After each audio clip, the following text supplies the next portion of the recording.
At what point does it become prosecutorial misconduct? I would say on the day she was sworn in. You're listening to Let Me Tell You Why You're Wrong.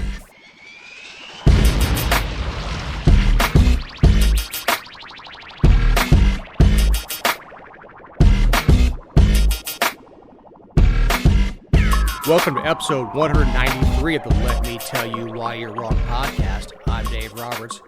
With me is writer, journalist, owner of the Georgia Virtue, and dog mom, Jessica Szilagyi. Hey, Dave, how are you feeling? I'm limping along. I had surgery last week.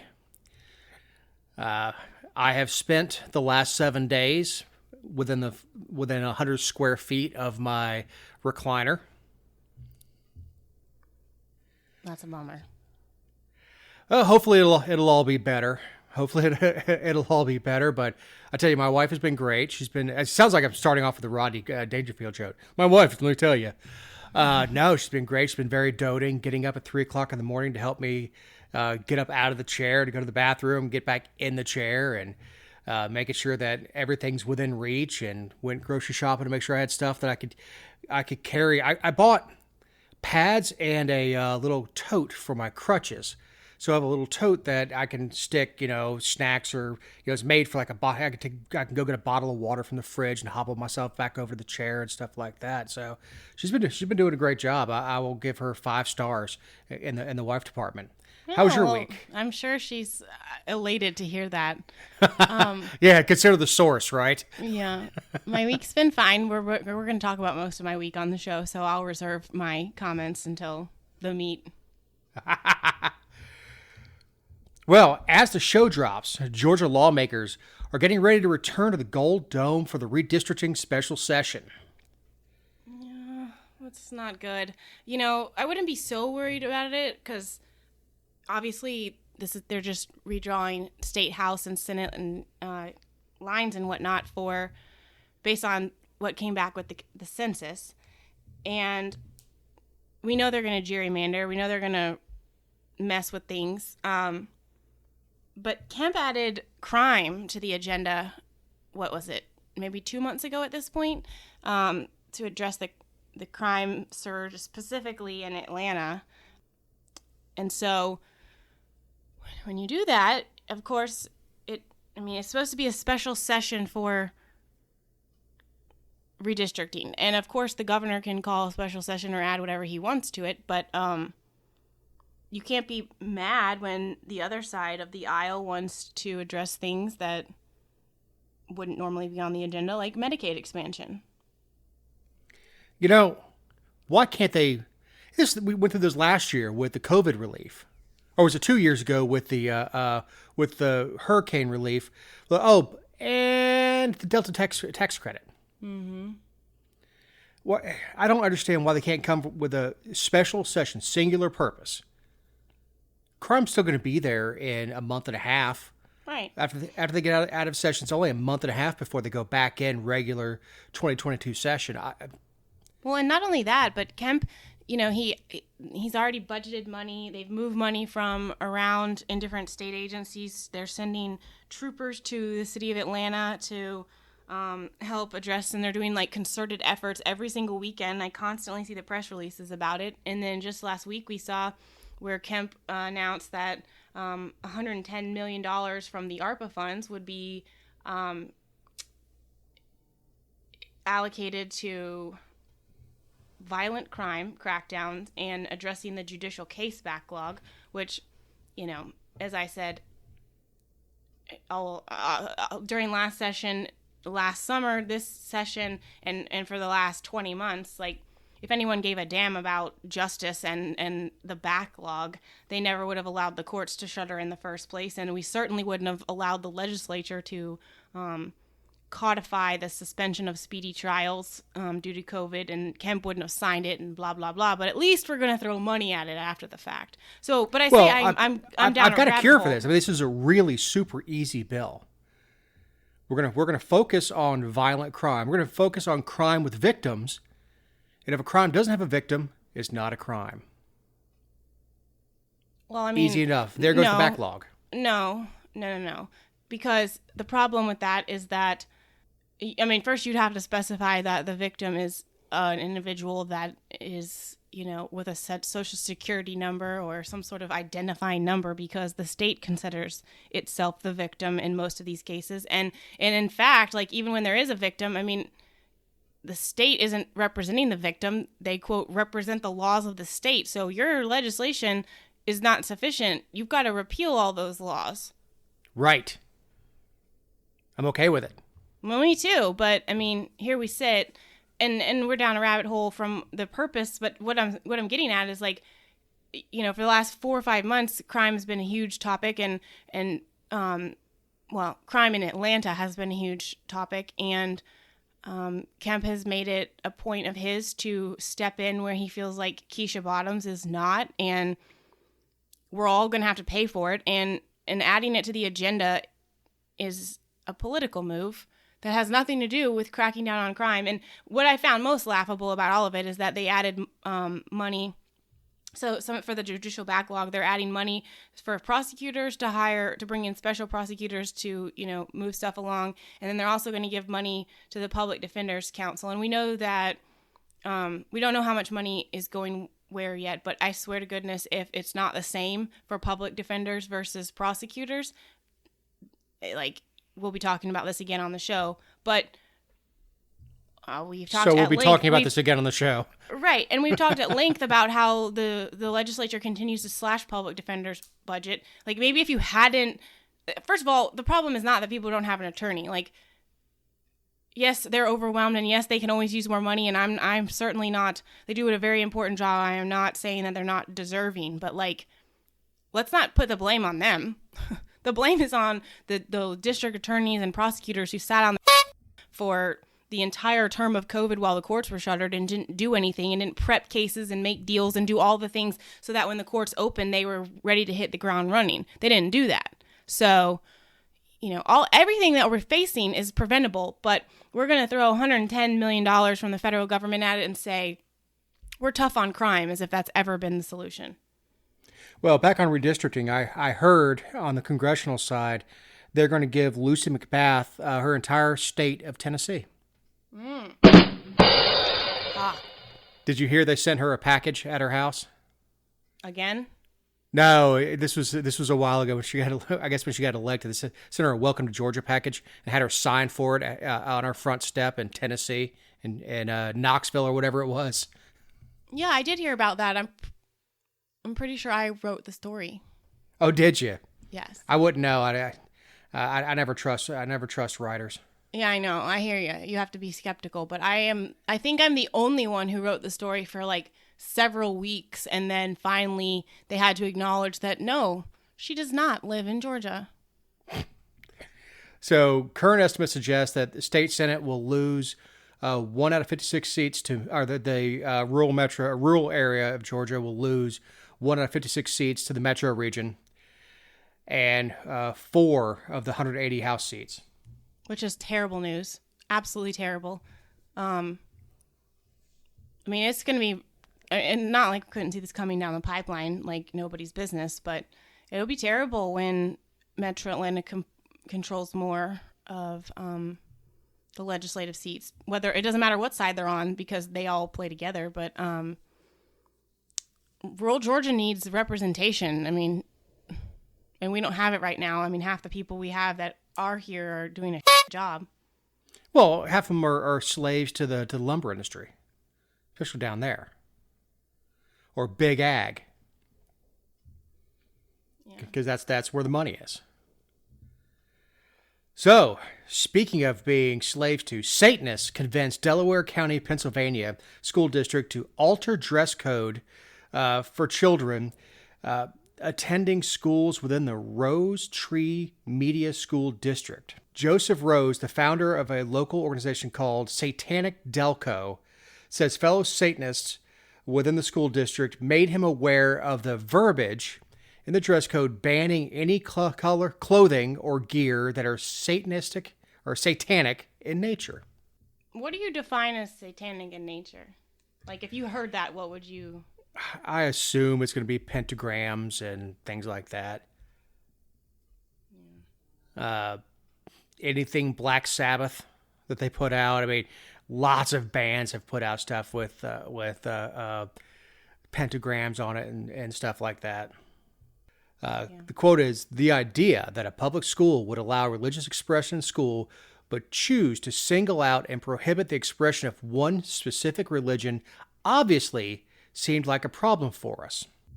I mean, are we going to pretend that, like, it was... I mean, having this conversation about all this is far more distracting to the school day than just letting kids wear, like... Right.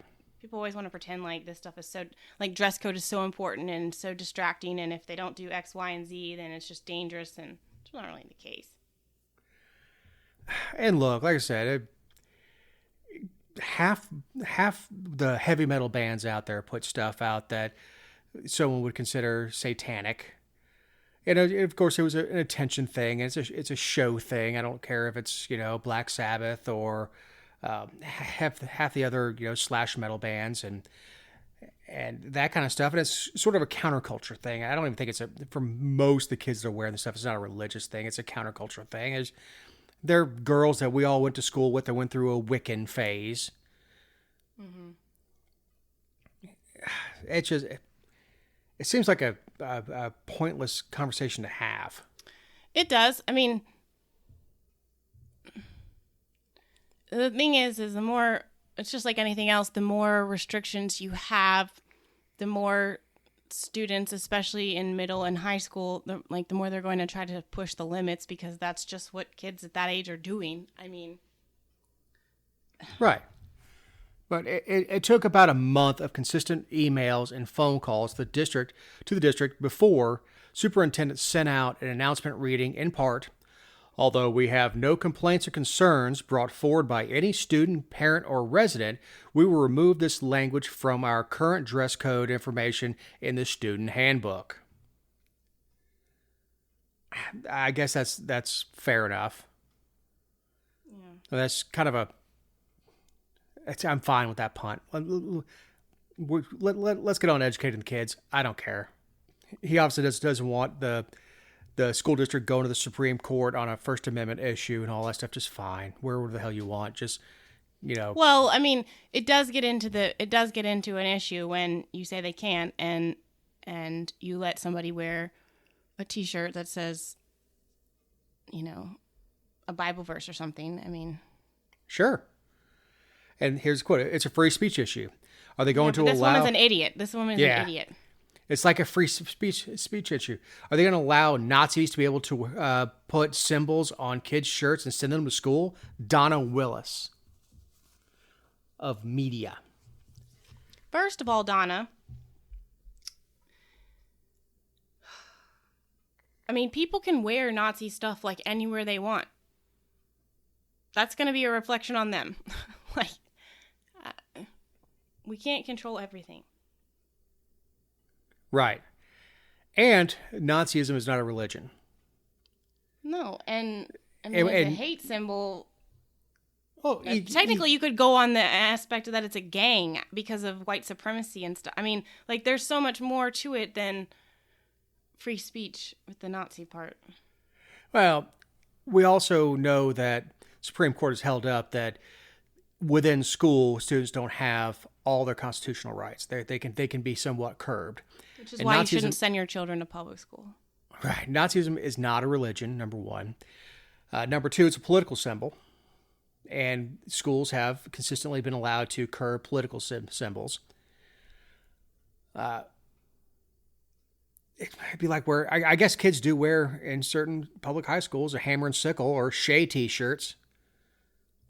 There's not a whole lot of difference between Che Guevara and Nazism. It's just their ideology is different, not their methodology. Sorry, I'm still on pills. Call this one the Heroin Diaries. So yeah, I think the school district had a rather reasonable response to this, which was fine. Whatever. That's your religion. Whatever you want to do. Whatever. Just show up to school so we can get our check for having cheeks in the seats. Right. So Netflix of all companies, is citing the First Amendment as defense to a lawsuit by a family who claims the company is to blame for their teenager who committed suicide. Yeah, you knew this was going to happen when 13 Reasons Why came out. I only watched the first season, which, was upsetting and sad, and I think it shed a lot of light on suicide and the things that lead up to it and the things that can contribute and like the warning signs and stuff. And I don't know what happened in the following seasons. I can't speak to that, but my first of all, so I think the show was very well done. It was very tasteful. It was not, I don't know. It wasn't reckless, but my first response would be, well, if your teenager is a minor, then you should maybe have had more control over what they watched. I mean, like the blame falls on you. If you're going to blame somebody, which we try not to blame people for suicide, but if the buck stops with your house and your television and your subscriptions, like, why are you blaming the company? Yeah, they're being sued by a grieving father of a teenager who alleges that Netflix, the Netflix show 13 Reasons Why, inspired his daughter to commit suicide. Netflix counters that the suit infringes on his freedom of speech, arguing that its algorithmic content recommendation is protected by the First Amendment.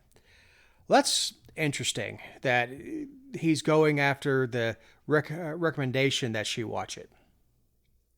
Well, because it popped up in the algorithm, but at the same time, I mean, a lot of the algorithm is based on what you've watched before. If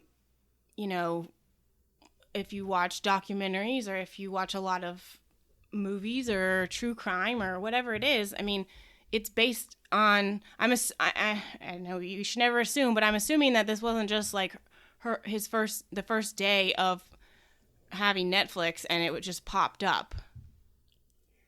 Yeah, well, I can tell you it's never popped up in my recommendations. Mm-hmm. And it popped up in mine. Right, because I don't watch a lot of true crime stuff, and like you said, my Netflix is probably much different from yours. And it says that they claim that Netflix didn't, like, vulnerable viewers were not adequately shielded from or warned about the show's highly graphic and suggestive content. Okay, well, first of all, how the F is Netflix supposed to know if someone is a vulnerable viewer? Second, again, like, they give you opportunities. Netflix allows you to have multiple accounts or users so that you can set restrictions. You can block whatever movies you want. This series, it was like several episodes, possibly 13. I can't remember. But it got national attention and headlines. It was all in the news because of the subject matter and before it was even released. And then, of course, again, when it was released. And so you could have blocked that specific show or you could have blocked the subject matter. But each show also said, like, if you are subject to X, Y, and Z and and here's the National Suicide Hotline, and like, what more do you want this company to do? Not just that.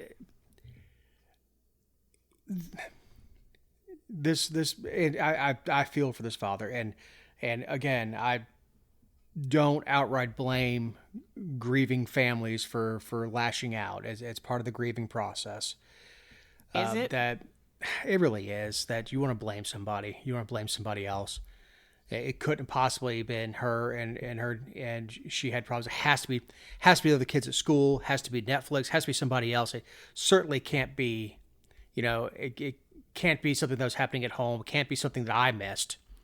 I mean, would they have blamed Netflix if she watched a series on teen pregnancy and the teens were able to, still go to college and have successful lives after the fact, and so she got think there knocked was up with freaking Teen Mom. Yeah, Teen Mom and stuff like that.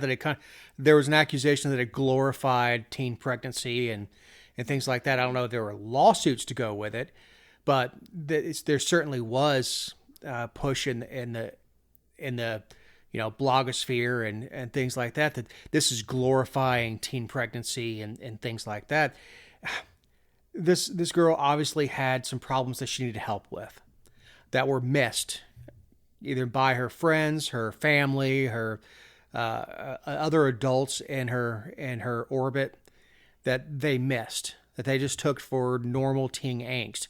And again, I don't know how you tell the difference between normal teenage angst and depression and leave me alone, dad, and things like that. That they're just completely normal for a teenager, particularly girls that tend to mope because teenage girls are awful to each other. At least teenage boys just beat each other up and then we're fine. It's normal sort of growing pains that go along with puberty and coming of age and all that stuff, and a kid that really has problems and is thinking about committing suicide.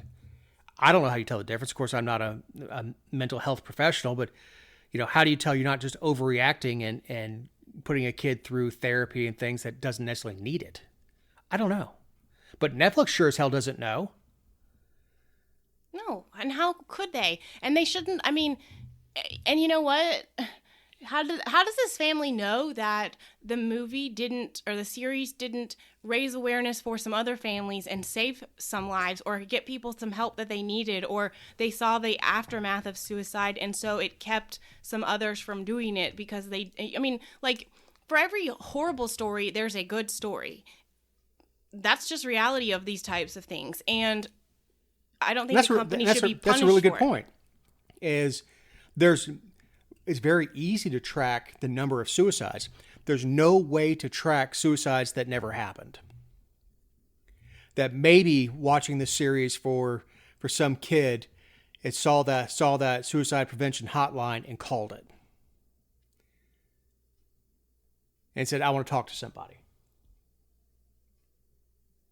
You never know. And not that it's any of our business, but this family's viewpoints is very short-sighted. And of course the company is citing the anti-SLAPP statute, which we have here in Georgia, that Georgia Democrats actually tried to repeal several years ago. And we've talked about it on the show, but VJ Pack is the one who went to the well in the legislature and vehemently opposed it and did a stand-up job of advocating for the provisions in the law that allow dismissal of complaints that are about protected speech, which, the whole argument here is that the algorithm is protected speech. But it is. I mean, how the company chooses to promote something is right. How they seek to get viewers is protected. Somebody else should not be allowed to control that. You are in control of your own television. You'd have to demonstrate to me the algorithm that shows, okay, this is an at-risk teen. They are definitely going to watch this show. Put it in front of them. The plaintiffs in the case are John Herndon, his sons, and the estate of Herndon's daughter, Isabella, whose suicide was allegedly precipitated by watching 13 Reasons Why. They allege that vulnerable viewers were not adequately shielded, like you said, from or warned about the show's highly graphic and suggestive content. I don't know. And I've never seen the show. It doesn't sound like something I want to watch. Because it doesn't sound very entertaining to me. But you said they showed the prevention hotline on there when the show would come on? Well, I think it was at the end of the show, and maybe it was in the beginning on some of them. I'm not really sure, but I do recall, the prevention and just certain resources that they did make available. And so I think what do they want? Like, hey, I'm TV's James Vanderbeek. Actually, I recall at the end too, there was at the end of the thing, there was an entire round table discussion about it. About suicide and the impacts of it and the warning signs. I mean, the entire premise was education. Not educating people how to commit suicide, but what types of events happen to teenagers that push them to do these types of things. that maybe, you know, I mean, between, because they do as much grief as we give generations after us. It would have been terrible to go through middle school and high school in the social media era with Snapchat and the way things are these days, where something, you know, when we had somebody bully us at school or get in a fight or there was something embarrassing happen, the next day you went back and it was a lot of times over. On You the also internet, went home. You know, you went home and you were in a safe space. On the internet, you don't have that. Right. It's there around you all the time. And look, I certainly empathize with there's so many reasons I'm glad that I was young before the internet. There's no photographic evidence of me being an idiot. Well, there's less photographic evidence of me being an idiot. Right. There's a couple hundred shows of me sounding like an idiot right here. But I don't think that it sounds like the show's intent was to show the aftermath of what's left in the wake. Mm-hmm. And that to me sounds like it had decent intentions. But again, this is a grieving family, and the lawyer that took this up is profiting off of it. Mm-hmm. This isn't. I can't speak to because I don't know the attorney specifically, but it sounds to me like this is an attorney that is more interested in profiting from it than actually preventing future suicides.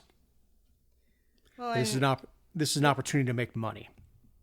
In the courts have repeatedly said that the words and depictions within a product or the way that you promote a product it's not subject to liability law. You know, this isn't like getting a hot coffee or, you know, a car blowing up. Like, very, very difficult to show causation between watching something and doing an action. Very, very difficult.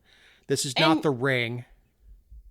You'd end up with if this were to go through, which I really don't think it is, but if this were to become a thing, or this, you know, the family was successful, the number of disclaimers. I mean, you'd have a scroll at the bottom of your movies running across the entire time to try to cover their ass on everything. Right.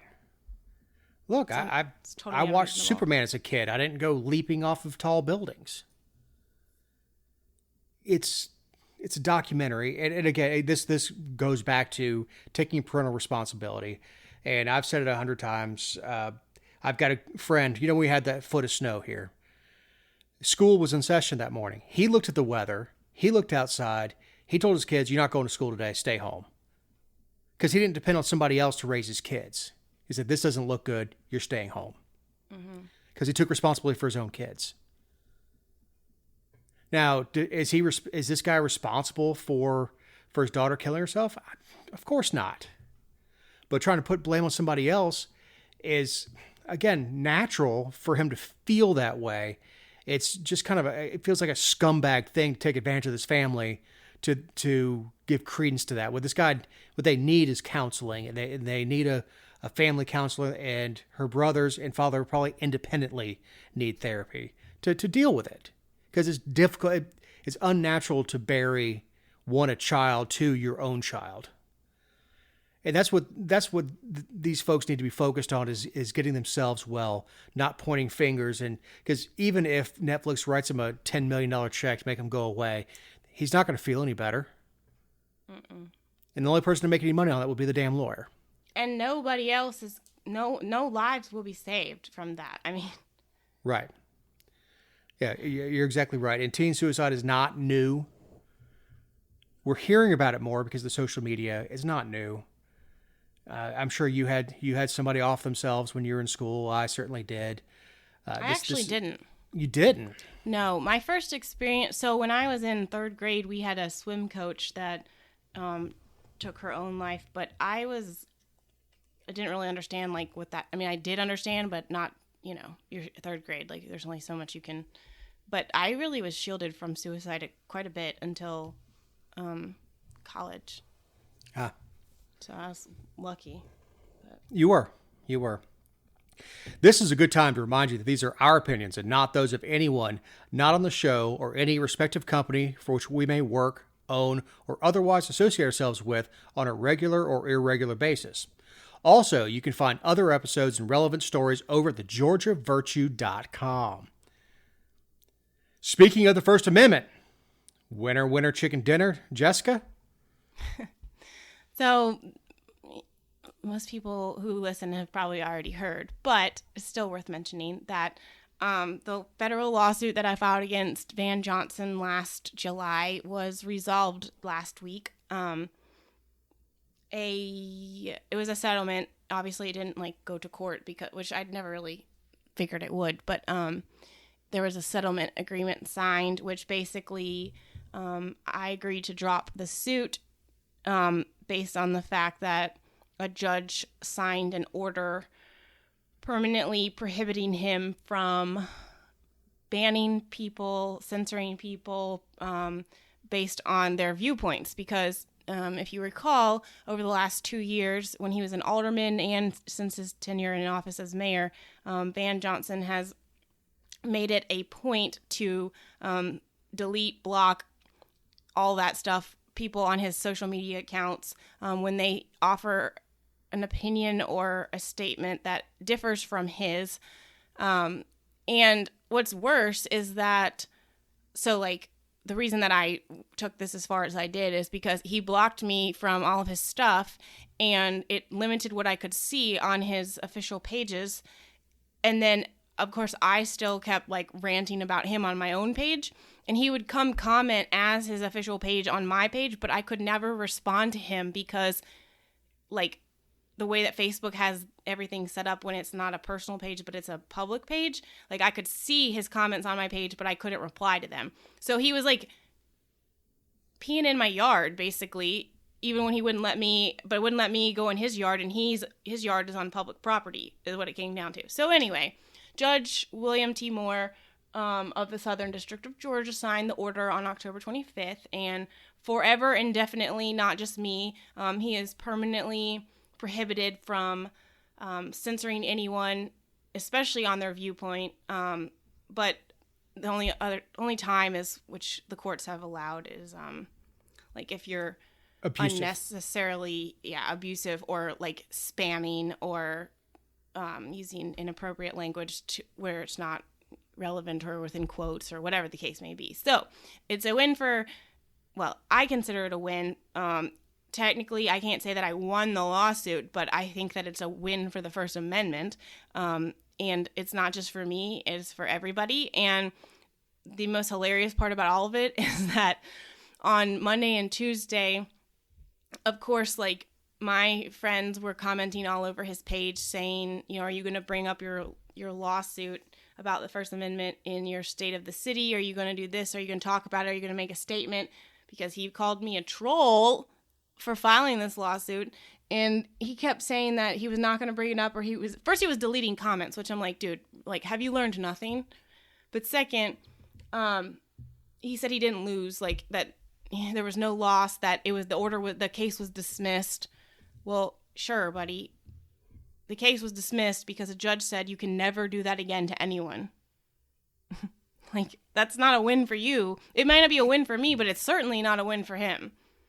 He immediately went in, or his staff would have started deleting comments. What a jackass. Would that not be contempt of court? You were just got an order not to do that. Besides the fact it was illegal to begin with. This isn't like the judge was making new law here. All he did was, yes, Mayor Johnson, you have to obey the law. You went, okay. I guess so. I thought I was the law in Savannah. Well, if you recall that, I wasn't the only one who filed a lawsuit. Our friend of the show, Neil Singleton, filed one as well, and he represented himself, and the city attorneys for the city of Savannah really pushed him around a lot, and just had his case dismissed, and which is really easy to do in federal court. But I say all that to say, they told him, and they told in the press conference, that our rights basically stop when we go into Savannah, like that we had no standing to make these claims because we didn't live there, and which I was unaware that constitutional rights varied by municipality. Only in Savannah. Mm-hmm. Whereas an alderman, Johnson wanted to supersede state law and prohibit carrying of firearms in parks or in public. He really has a complex. He really does. He was elected mayor, but he really thinks he's a dictator. That he is the supreme leader. Yeah, he sucks, and he's always gonna suck, and he's always gonna think that he is above all of us. However, it brought me so much joy. I mean, sure, would I have loved for like there to be some sort of court proceeding and to be declared like the actual victor? Yeah, of course. I'd like to drag his dumb ass to the stand. Yeah, but the fact that the order is there, like he can't refute that. He can say all day long that he didn't lose, there was no loss. He's like, everything's great here in Savannah. Well, yeah, you're a loser. Yeah, I do like the note. Van Johnson is a loser. Yeah, I mean, the type of people who want to block people who have different viewpoints from them anyway don't belong in elected office. Micah. Or in society. Society. So, Jessica, how's your week? Well, so Eric and I covered a trial. It was in Bulloch County. I think we've mentioned part of it on the show a couple months ago, but basically there's two brothers who were charged with some hefty sex crimes here in Bulloch County. They are named DJ and Vincent Saldano, and the allegations stemmed from two female victims who alleged some inappropriate touching occurred at a tattoo shop, and as well, and one of the females alleged that there was a sexual assault and a rape. And so in March, well, I'm getting ahead of myself. So basically they accused them of these things they supposedly occurred in 2017. One of them did, and then one of them occurred in 2019. And one of the brothers was arrested after the report was made. And what's nuts is that when it was 2 years prior, and then the other brother was arrested he turned himself in after the grand jury indicted him on aggravated sexual battery charges. So they were both arrested in 2019. They were both repeatedly denied bond. They sat in jail at the start of the trial, they were both in there for over 700 days. DJ Saldano had been behind bars for 780 days, which is just mind-blowing. But what's frustrating, and we kind of talked about it a little bit before the show, but what's frustrating is, I think there's a difference between, when someone is accused of rape. Rape is the sexual intercourse without consent with force. And so it's hard to make the claim that someone should not be granted a bond when even the victims, alleged victims, accusers, however you're going to call them, when they don't allege violence. Or force. Right. They're no gun, no knife, nothing held down. They did allege force because they said they were forced to do these things, but there was no weapon, there was no the acts were not inherently violent. And so, that's what we're told, that being held without bond is supposed to be reserved for the most egregious crimes. People who are too dangerous to be released, who we don't trust to be released. I don't understand why these guys could not have been sent home with, an ankle monitor and some frequent check-ins, and at least be allowed to work and take care of their families and everything else. But anyway, so there were two accusers, and one of them her case was solely against DJ Saldano. In March of this year, it went to trial, and in this case, she supposedly had video evidence where she recorded it on her cell phone of him sliding his fingers in her underwear and doing inappropriate things. And they played the video the state played the video, and they slowed it down to like second by second frames to make it look like it took longer than it did. But when the defense played it at the normal speed, it was, using the pit, whatever, what is it called? Like, what is the tool they use called? The tattoo gun. Okay. So you could see that it was moving more quickly anyway. So anyway, there was a hung jury. They could not come to a consensus. Don't know how many jurors, one way or the other, but they deliberated for quite a while and couldn't reach an agreement. So there was a hung jury, and Daphne Totten. So on this one, this is not somebody who's getting a tattoo on her arm and he went for her panties. I'm not sure where her tattoo was on this I one. think when I read it, she was getting a tattoo on her hip and thigh. No. No? That's a different that's woman. different. I don't know where her tattoo was. But it doesn't matter because the jury, wasn't convinced. Right. In my opinion, too, I mean, there's people who would disagree with this, but in my opinion, a hung jury is just as bad for the prosecutor as a not guilty, because the burden is 100% on you and you failed to make your case. So, you either better have some new evidence or a new witness or a new approach when you come back the second time, because I don't think a new jury is going to be good enough. But because, they are, if there's a hung jury, they are allowed to try again. So right. At this time, when they had the hung jury, they asked for bond again. The judge said no. And Daphne Totten said, well, I reserve the right to try this case again. The brother who was accused as well, Vinny, he was scheduled to go to trial 2 or 3 weeks later after the hung jury for the other accuser.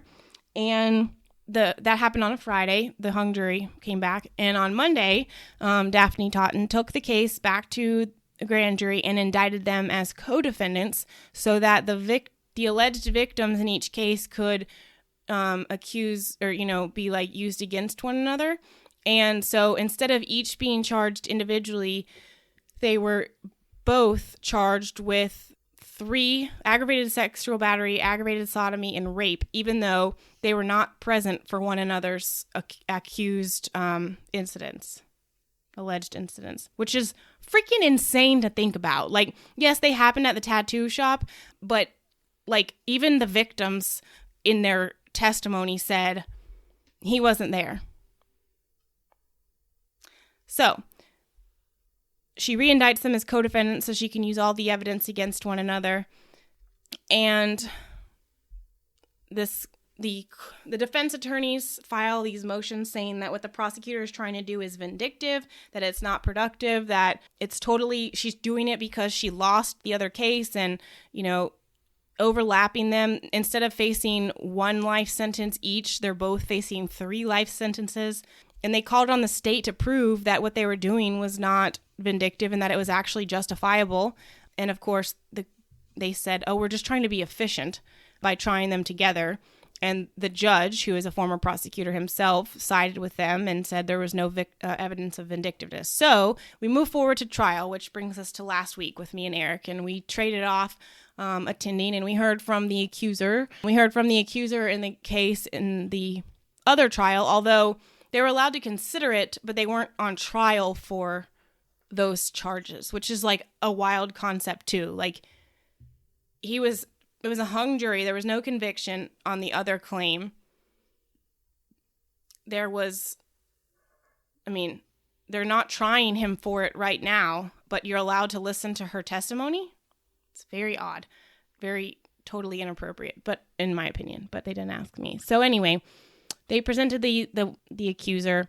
She testified that DJ Saldano like slid his fingers inside her underwear and touched her genitals while she was getting a tattoo on her thigh and hip. Like it went all the way from just above her knee all the way up her hip, and then it was a dream catcher, so it kind of like went backwards on her behind. She said that she was there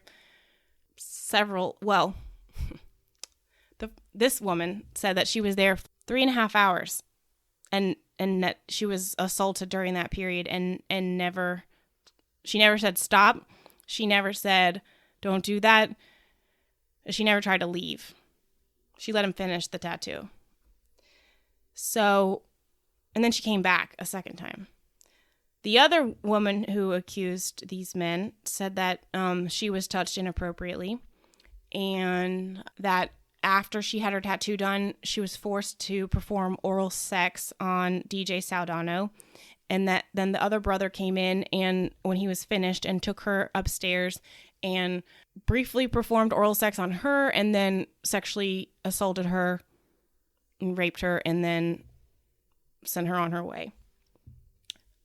During the time that this accuser who alleged the rape and everything while it was there so the brothers were there, a female employee was there, and another tattoo artist was there.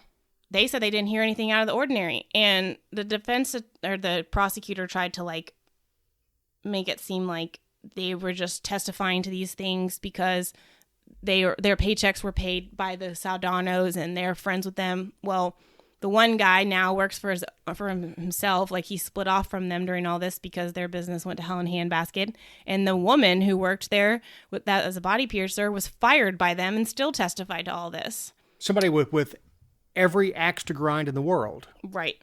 Like was even cut off. She even testified that she was like cut off briefly from the family, like had no interaction with any of them because it didn't end well. And it was, but she didn't hear anyone getting raped and she didn't hear anybody saying no and she didn't hear anybody being forced to, and it's a very small building. I think they said the area that all this took place was like 760 square feet, which is like the size of a small 1-bedroom apartment. Like that's not a lot of space at all. And she said that she said everything would have been in earshot and she would have heard if there was some sort of struggle. And the accuser testified that she also never said no, that there was no force. They asked her what the force was that was used against her, and she said that his body was on top of hers. When they asked her how her mouth was forced open, she said it wasn't. And she said that they had made out like just before that. Like just all these things that you're just sitting there wondering how the heck something like this. Like I understand if a report is made that the police have an obligation to take a report and investigate. That is understood. I don't blame them. But how do you get this far? How do you take this to trial other than being vindictive because you lost the first time?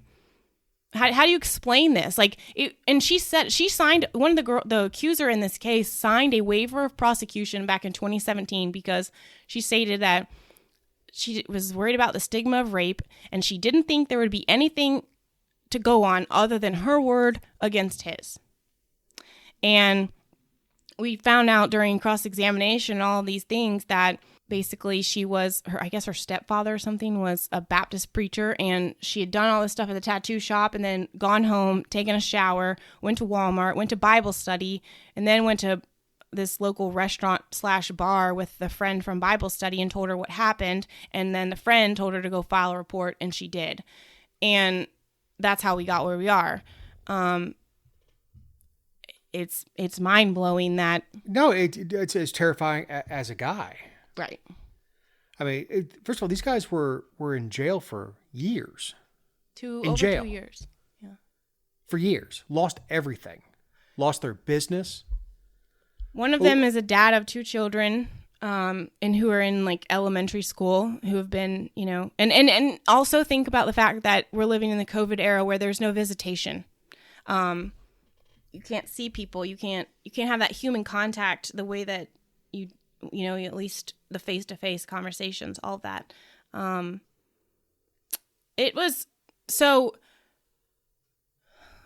trial was supposed to last 5 days, and they were done about 3:30 on Tuesday, actually. And so they did the closing statements, the jury charges, all of that. And the jury went back and deliberated for about an hour and 10 minutes and came back with not guilty on all counts. And Eric and I were both there. The courtroom had a couple other attorneys in it. And obviously the accusers, both females, were there and some other people for them. But it was very emotional to see these grown men and their family members just sobbing with relief when it was over, and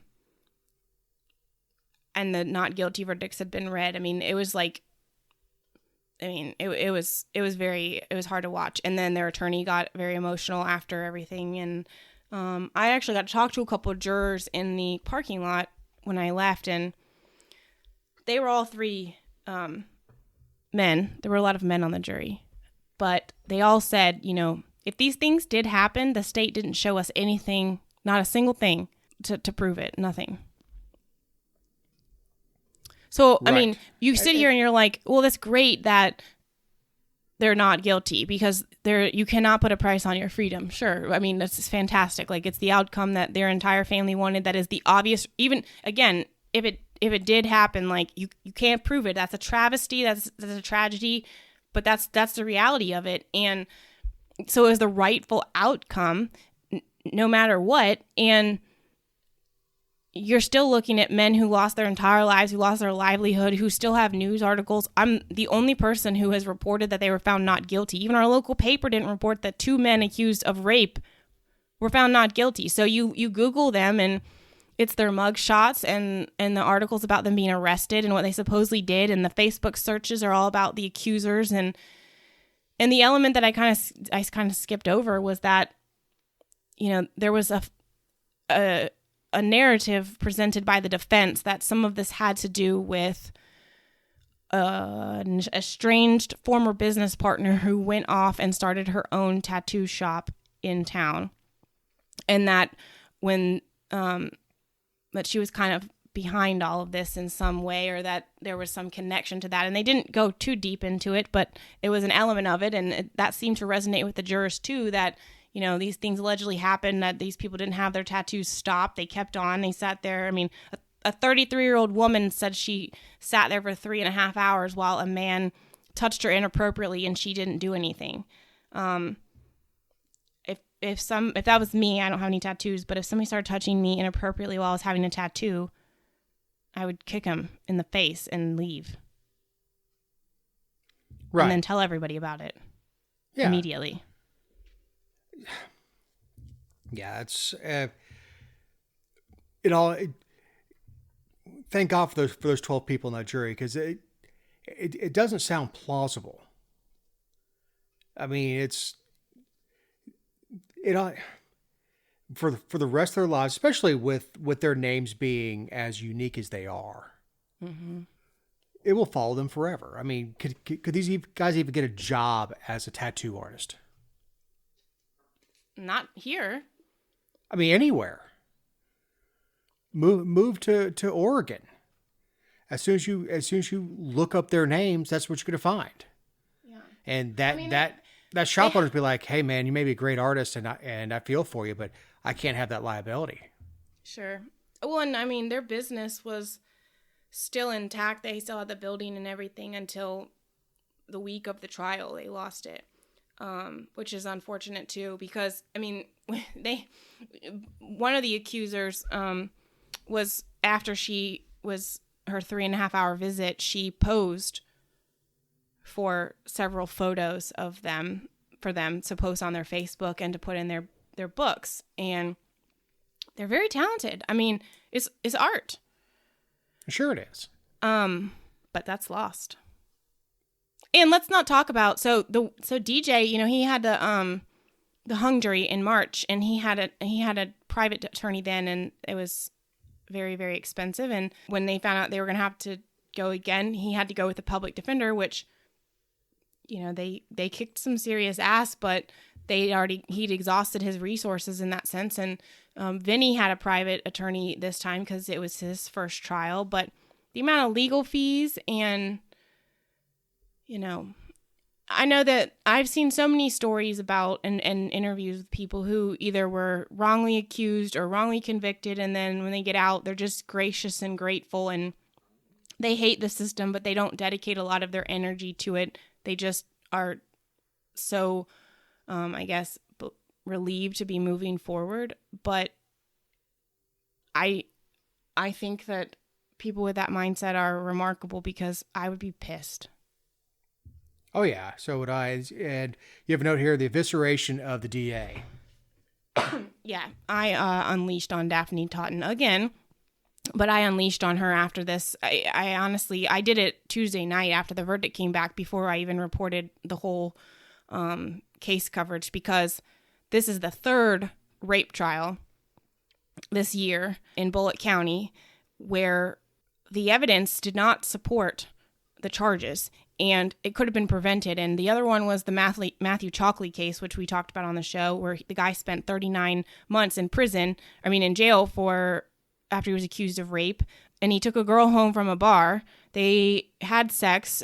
She woke up in the morning, used his phone, went back to bed, woke up again at like noon, used his phone again, and they hung out and talked for a little bit. And then he drove her home. She gave him her phone number, and then she went and filed charges against him for rape. And and he spent all the time without bond again, like, and all of that falls on the DA. And she's making more victims. She's harming victims she's harming real victims, or victims who have the evidence, but people don't care to listen because they just think there's so many false accusations out there, or regretful stories that are rooted in regret. And then she's making more victims out of the system by arguing against bond and pushing these cases to trial when it is someone's word against another word. And at what point does it become prosecutorial misconduct? Because I would say on the day she was sworn in. Yeah, on the Chalkley case, this is the one that not only did he drive them home from the bar, but she chased him down in the parking lot of their apartment complex, or a friend's apartment complex, because she thought she lost him. Yeah, she was outside of his house and stopped and talked to his roommate's wife or something like that, and was like, "Where'd he go? Where'd he go?" And she sent him inside. Like, she was up and walking, and they tried to make the comment that she was blacked out and passed out. And well, then you say she made 2 phone calls, went back to bed with him in the morning when she was sober. Yeah. And that's not exculpatory evidence? Regret is not rape. If that's the case, I've got almost 20 years experience with my wife having to come back to bed with me, and I'm sure she regrets every year of it. Mm. Good God. It's terrible. Jessica, as we're running long, do you have any closing thoughts, maybe on your jail numbers? Oh, yeah. So I just ran a couple numbers. The conversation this week has been a lot about, like, is there restitution for these types of things? And, or, how long can someone wait? Is there a maximum? And the answer is no. And I would just implore people to, like, look at their own jail. Like, a lot of times you can look at the database online of who's incarcerated. Because in Bulloch County, where we're not really that large of a county in the scheme of things, we've got 82 people who have been sitting in jail without bond for more than a year. And again, like, sure, some of them are people who are accused of egregiously violent crimes, and there's overwhelming evidence or camera footage or whatever else. I'm not saying that they should be out, but move the cases along. These backlogs, what's happening with our system as we just allow people to languish, is sick. It's sick. It really is. Closing thought for me. Thank you for listening. If you like what you heard, like and share us on social media. Please share, especially the story that we just talked about, on your social media. People need to know this kind of stuff. We've had people who were found not guilty, 3, by the same DA. People need to know this stuff. Because, like when I shared the Jessica stories from the Georgia Virtue, I said, these are people that spent years in jail. That, people know more about what the president had for breakfast than they know what's going on down the street. And these are people that spent years in jail to be found not guilty.